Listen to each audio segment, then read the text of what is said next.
Hi, this is Kelly Sadler, and this is this week's Politically Unstable. Today, I'm joined by Marc Lotter, who is former special assistant to President Trump, served in the White House, and actually came into the White House via Vice President Mike Pence and his team. So, Marc, I kind of want to start with the vice presidential pick for Donald Trump. He said that he'd announce it at the convention in a few weeks.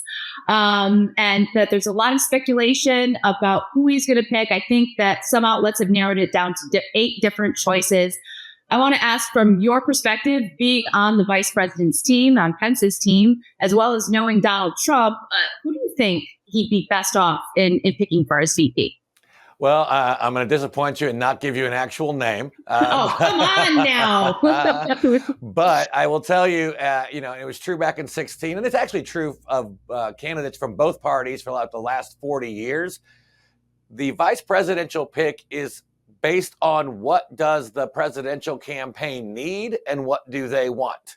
And so it's either demographic, geographic, a policy area of expertise, or basically to unite the party. So I always ask when we bandy about these names, who's bringing something to the campaign or who could bring something to the campaign that Donald Trump wants more of? And so you have to look at, well, could it be geographic? Could it be demographic? Obviously, he's been president already, so you don't necessarily need a policy expertise. And so what I would say is who could move the needle? Whether it's in Michigan, whether it's in Georgia, whether it's in suburban Philadelphia or Pittsburgh or something along those lines. And I think whichever candidate could bring something to the campaign that they don't have enough of or they want more of, that's who he'll end up picking. Well, who is that person? I mean, looking across the names, Donald Trump has said, I'm going to keep pressing you on this. Donald Trump has said that he wants somebody as his vice president who can step into the presidency on day one. So he wants experience. He knows that he's only going to hold the presidency for 4 years, and his vice president is the next person in line to lead the party.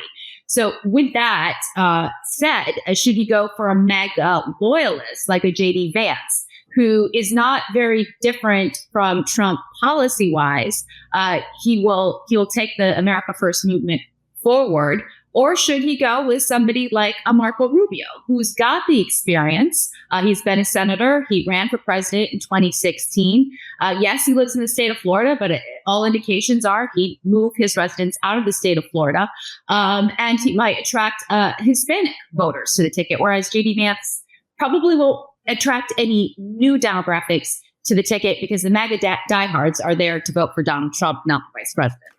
Right. And that's the choice that Donald Trump faces. And thank goodness we've got such a deep bench. And when you look at those 8 names, there's such a broad cross section of our party. And so basically it's going to fall to the president. Does he think that a Marco Rubio or a Tim Scott could move, or a Ben Carson could move the needle with growing communities of color who are coming across the know what? I can't afford life under Joe Biden. I want to go back to those policies that work. Or could you go with an Elise Stefanik, who could literally try to move the needle with women, suburban women, moms who are struggling paying for groceries and gas prices amongst all the other things they're dealing with. And so those are the kinds of things that I think the campaign that ultimately Donald Trump will look toward. You also have obviously great choices like a J.D. Vance. You have a Doug Burgum who brings executive experience to the table, can also cut pretty big checks. So there's a lot of great reasons why each one of these people could get it. Ultimately, it's going to be the president who says, who do I want to work with? And who can help me get across the finish line so we can actually get the chance to work together in the White House. Yes, and actually be loyal to his agenda and not try to subvert him along the way in terms of accomplishing his policy goals. I want to talk to you a little bit about suburban women. I'm a suburban woman, but it seems like there's a focus when it comes to political commentators that Donald Trump needs a suburban woman vote. He needs to reach out to Nikki Haley. Nikki Haley needs to be considered part of his vice presidential prospects because she can bring into the fold her voters. What do you think of that assumption and kind of Donald Trump's plight with suburban women and attracting them to his ticket? Well, twofold. Number one, nobody votes for the bottom of the ticket. Nobody walks into the voting booth and says, I'm voting for blank for vice president. It just doesn't happen. You're voting for the top of the ticket. But I do think we do have a unique opportunity to go out and reach back out to those voters who may have been disaffected, who may not love the way that former President Trump spoke about issues or was on Twitter. But here's the reality of it. Elections have consequences. So if you didn't vote for Donald Trump in 2020, well, you're now paying for it. Literally, you're paying for it at the gas pump. You're paying for it at the grocery store. Your communities are less safe because of the 12 million illegal immigrants that Joe Biden has allowed into our country. You look across the pond and you see a war ravaging Europe, a war ravaging the Middle East, and America less safe, where your sons and daughters may now have to be called to serve to fix the messes that were created by Joe Biden. And so you have to ask yourself, was I better off? Were things cheaper? Were things safer? Were things just more secure at the southern border under Donald Trump? And a lot of people, I see it as a bumper sticker going, I'd take a mean tweet for $2 a gallon gas again. And I think that's true. No, that's absolutely true. In terms of the last question on the vice presidential pick, you came in with Pence. Pence was a former governor, former congressman. Basically, he didn't come in with much baggage. In terms of the press had thoroughly vetted Mike Pence. A lot of these people that are on the list have not been thoroughly vetted. But as soon as they step out as Donald Trump's vice president, press is going to be all over them like white on rice, and anything that they have in their past will be exposed. Not to mention, in 2 weeks or 3 weeks' time, out of being named vice president, they're going to have to go into the debate stage with Kamala Harris. So how important do you think it is that, I'm just talking like Marco Rubio, Doug Burgum. Doug Burgum's been a governor. He's been vetted. You have Marco Rubio, who ran for president, obviously has been vetted. Both they're great on camera and they're great in adversarial interviews, which all of the interviews will be, let's just face it, if it's not Newsmax or Fox News. How important of a quality do you think that is for the campaign to consider? Well, I think ultimately that's going to be up to that vice president and their team. You have to realize when you become the vice president, the vetting is different now. It's not a vetting of your grades in college or did you get a DUI when you were young or those kinds of things. That happens. And for all of these candidates, they've been through that with their own campaigns, whether it's for Congress, the Senate, governor, etc. The vetting that now takes place is, did you ever support or vote for a bill or a piece of legislation in your home state that's at odds with what President Trump is saying? The national media has one focus from the moment that you are named is, can we drive a wedge between you and Donald Trump? And they will continue at that for 4 years. Every comment you make, every vote, every committee hearing, everything you've ever said, is there daylight between you and the president? And so you have to know that going into it. You have to, know your own record. Get ahead of it before or as you are being named. This is what we're going to be attacked on, and have your defense for it. And look, Mike Pence had taken different positions than Donald Trump when he was a congressman back 20 years earlier, or even as governor. So figure out what those areas are and be prepared to defend it or answer why you are now supporting the president's policies, because that is going to be the mainstream media's goal from now until Election Day and even on into the White House. Where is there daylight between you and Donald Trump? That's good advice. Okay, so now switching gears to the presidential debate that will be happening next week. We hear from reports that Donald Trump is not doing a mock debate. He's sitting down with policymakers and kind of battling it out on the policy front. We know that Joe Biden is going to Delaware this afternoon, and he'll probably stay there up until the day of the debate. What are your expectations? And do you think that this could backfire against the Trump campaign for accepting all of these conditions, like, CNN moderating, no audience in the auditorium? Joe Biden, I guess, wants to stipulate his team wants to be able to sit down during the debate, not stand up. So where do you think this is going? What are the pitfalls, and what are some of the potential gains that the Trump campaign could make or break? Yeah, I actually think all of these rules that the Biden team insisted on are going to backfire on Biden. Because if you think about it, go back to 2020, in that first debate where President Trump was very aggressive and very pointed in his comments and his use of the microphone.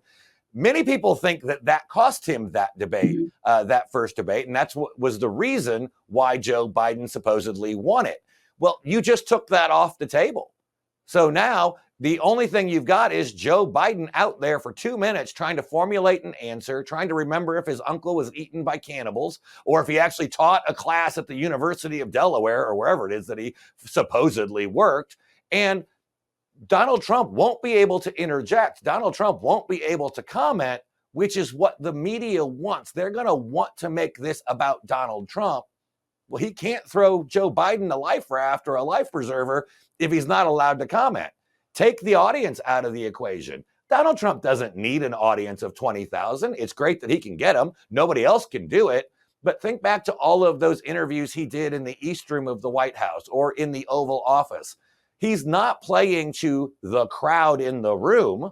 He's playing to the important crowd at home through the lens of the camera. So he's no longer trying to hit his applause line to get the crowd to erupt in cheers and chants of USA, USA, and lock her up. He's actually talking to the people at home, which he of course can do. And he has done it so many times. So I think these rules are actually going to backfire on Biden. And to be honest with you, this entire debate is a Hail Mary from Joe Biden's team. They know how badly they're losing in the polls. And all Joe Biden does is if he can survive 90 minutes standing up without a huge mistake or flub or, freezing moment, well, he gets to move to the next step. Because just like with the State of the Union, when people said, oh, he proves it, he's real, he's there, he's full of energy, and a week later, he's wandering off the stage again, and we're talking about it all over again. So the stakes are huge for Joe Biden. Donald Trump, all he's got to do is talk about reality, and he wins. Yeah, and for the State of the Union, Joe Biden was talking off a teleprompter, reading off a teleprompter, and there was no, back and forth. No one, he did not have time he didn't have to think on his feet or prepare answers or quick comebacks, which makes me suspect if Joe Biden will even go through with the debate next week. I mean, we've seen a rapid deterioration of Joe Biden having to be let off stage, wanting to sit when he was at the tribute at Normandy without a chair underneath him, basic, missteps, going off kilter in photo ops with G7 leaders. Do you think that Joe Biden and his team will actually go through with this debate next week, or will they come up with some sort of an excuse not to? They have to. They have to go through this debate. They have got to stop the Democrat bedwetting over his horrible poll numbers, which is going to be difficult to do. And then when you add to it the videos that you referenced, the image of Barack Obama having to grab him by the wrist and walk him off the stage, I mean, those are horrible looks, and they're going to continue unless Joe Biden can put it to rest for at least a day or two. Because we know it's going to happen again, next weekend after the debates or sometime after that. And we'll be talking about all of this again. But if Joe Biden doesn't quiet that talk, then there's going to be a very real movement and question mark about whether he can continue as their nominee because he's losing. I mean, remember, Kelly, there was not a single day in 2019 or 2020 where Donald Trump was leading Joe Biden head to head in the Real Clear Politics average. Not even before the pandemic was he beating him. He's been beating him every day since September of last year, and their lead is growing. And polls always underestimate Donald Trump's support. So they know how bad things are right now, and they have got to put their foot into the ground and say, we're prepared to win, or they're going to let this thing get away from them. And who knows what they'll do in August. So that leads me to the next question. Do you think that this debate so early in the cycle, we've never had a debate so early in the cycle before the conventions, is a litmus test from the Democratic Party to Joe Biden saying, like, if you can get through this debate and you do well, yeah, we'll coronate you in August. If you fail miserably, we might actually have another, contender running for president. We might replace you on the ballot during our convention. I do think that it's a litmus test. I think it's one of those moments. I would actually compare it back to the whole primary process. You have to do so well in Iowa to move to New Hampshire. You have to do so well in New Hampshire to move to South Carolina and Super Tuesday. All Joe Biden is trying to do is survive this next step, this next caucus state, in this case, the primary, to move to the next step. But if he fails, then who knows what the Democrats will do. Because they're clearly losing. They know they're losing. The problem they have is that Kamala Harris is even worse than Joe Biden. She's actually more unpopular than Joe Biden, if that's hard to believe, but it's true. And so they don't have a choice, because if you pass over the first female vice president of color and don't make her the nominee, you're already losing black voters.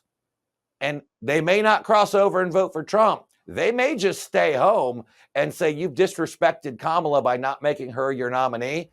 And so there's really nothing in it for me. Well, they might just stay home regardless, given the poll numbers right now. But Marc, thanks so much for joining me this week. And I guess we're just going to have to wait and see how all of this develops. Makes politics interesting. It's going to be a fun 2 months. It will. All right. Well, thank you so much, Marc. Thank you.